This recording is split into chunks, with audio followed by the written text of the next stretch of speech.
শ্রোতা, আশা করি যে যেখানে আছেন ভালো আছেন, সুস্থ আছেন। একটি কনফিউশন হচ্ছে, এটিকে ক্লারিফিকেশন করার জন্য আমি আসছি যে আসলে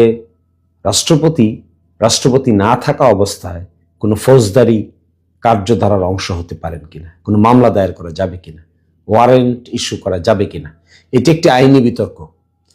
শাহাবুদ্দিন চুপ্পুর ব্যাপারে কে কি করবেন, কে কি করবেন না, এটি আমার আলোচনার বিষয় নয়। সরকার কি করবে, সরকার কি করবে না, এটাও আমার আলোচনার বিষয় নয়। কিন্তু যে আইনি ব্যাখ্যাটি দেওয়া হচ্ছে সংবিধানের অনুচ্ছেদ 51কে কেন্দ্র করে, এটি ভুল ব্যাখ্যা দেওয়া হচ্ছে, এটি বলবো আমি আজকে আপনাদেরকে।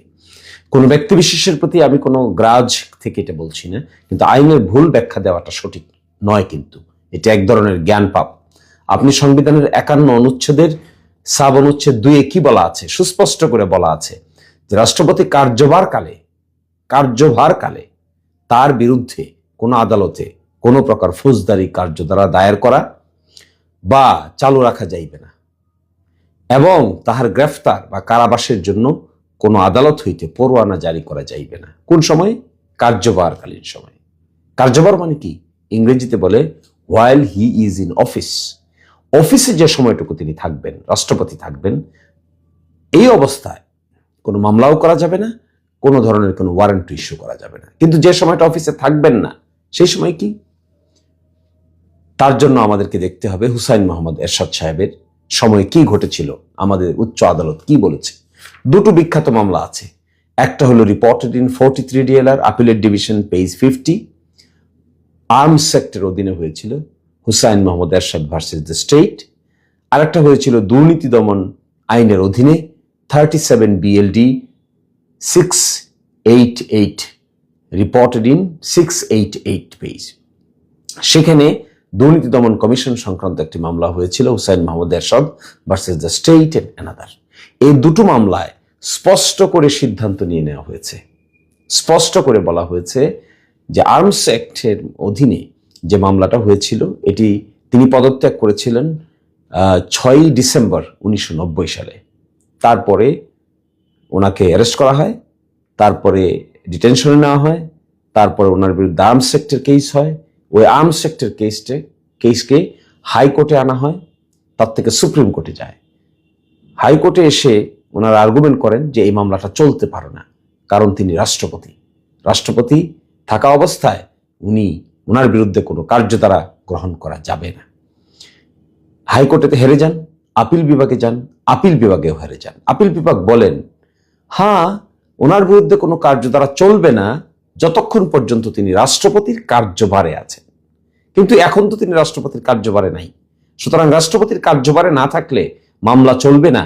এটি আমাদের অনুচ্ছেদ 51 সাব অনুচ্ছেদ 2 বিধান নয়।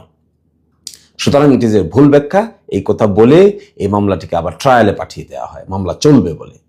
একই সাথে অ্যান্টি কারাপশন কমিশন সংক্রান্ত যে কেসটা হয়েছিল অতিরিক্ত পয়সা রাখার জন্য, সেটি রিপোর্টের আছে 37 BLD হাইকোর্ট ডিভিশন 688 পেজে। সেটি পরেও দেখবেন একই কথা বলা হয়েছে, এই মামলা চলবে। কেন চলবে? কারণ তিনি এখন ইজ নট ইন অফিস, কার্যভারে নাই। আর এটা শুধু বাংলায় পড়লেই তো বোঝা যাচ্ছে।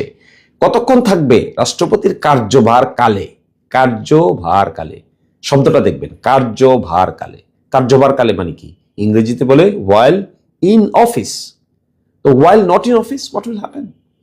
While not in office, Article 51 sub-article 2 is not a bar। এখানে বলা হয় নাই যে কোনো সময়ই তার বিরুদ্ধে কোনো ফৌজদারি মামলা দায়ের করা যাবে না। জনাব শাহাবুদ্দিন সাহেবের বিরুদ্ধে মামলা করবেন কি করবেন না, এটি ভিন্ন হিসাব। তদন্তে ম্যাটেরিয়াল আছে কি নাই, এটা ভিন্ন হিসাব। কিন্তু এই 51 অনুচ্ছেদের কারণে পারা যাবে না, এটা তো ভুল ব্যাখ্যা হচ্ছে, এটা তো ভুল ব্যাখ্যা দেওয়া হচ্ছে। এটা completely wrong understanding of law, misinterpretation of law, misinterpretation of constitutional provision. Please do not do that. আপনারা কি করবেন না করবেন এটা আপনাদের সিদ্ধান্তের বিষয়, কিন্তু এই আইন দেখিয়ে করবেন না, এইটা কখনোই কার্যকর ইন্টারপ্রিটেশন হতে পারে না। আমি আবার বলছি, দুটো রায় পড়লে উত্তর পেয়ে যাবেন। একটা আমাদের আপিলেট ডিভিশনের 43 DLR আপিলেট ডিভিশনের পেজ 50, আর একটা হলো 37 BLD high court division page 688। Answer will be clear. Conclusion is কার্যবারে থাকা অবস্থায় ক্রিমিনাল কেস করা যাবে না, ওয়ারেন্টও জারি করা যাবে না। কার্যবারে না থাকলে অবশ্যই ক্রিমিনাল কেসও করা যাবে, ওয়ারেন্টও জারি করা যাবে। এমনকি কার্যবারের আগে তিনি যদি কোনো অপরাধ করে থাকেন তাহলে কার্যবারকালীন সময়ে মামলা করা যাবে না।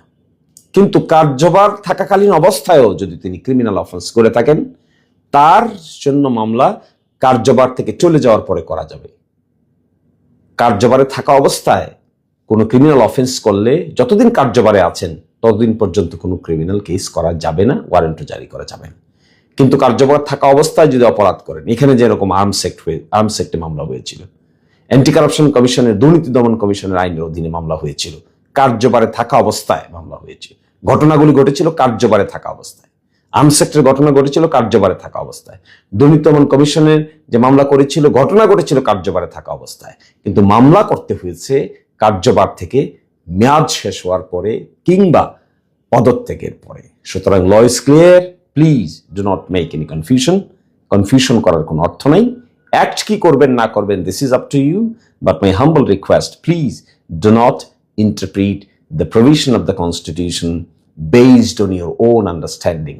This is an universally understandable principles that, of course, a president will not be tried, will not be made any party to a criminal proceeding so long he is in office. But after his retirement or his resignation from office, he is open to be charged in any criminal case if there is any allegation against him. Thank you everyone.